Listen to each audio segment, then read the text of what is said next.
राज्यात जनगणनेची तयारी सुरू। मुख्य सचिवांच्या अध्यक्षतेखाली समिती नियुक्त। समितीत गृह, वित्त, महसूल, नगरविकास, ग्रामविकास विभागांच्या 10 अतिरिक्त मुख्य सचिवांचा समावेश। सूचनांची अंमलबजावणी करण्यासाठी समितीची किमान 3 महिन्यातून एकदा बैठक।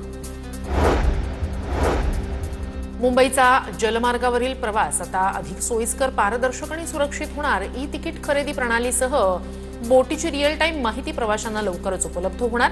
सागरी महामंडळाचा यासाठी पुढाकार। मुंबईतील गोरेगाव पश्चिमच्या जवाहर नगर इथल्या शालिमार मिरॅकल बिल्डिंगला भीषण आग। अग्निशमन दलाकडून आग विझवण्याचं काम सुरू। आगीचं कारण अद्याप अस्पष्ट। वसई विरारमध्ये 4 मजली अनधिकृत इमारतीत सर्रासपणे शाळा सुरू असून विद्यार्थ्यांच्या जीवाशी खेळ सुरू असल्याचा प्रकार। महापालिकेकडून अनधिकृत इमारत असल्याचा फलक लावूनही शाळा सुरू असल्यानं विद्यार्थ्यांच्या सुरक्षेचा प्रश्न ऐरणीवर।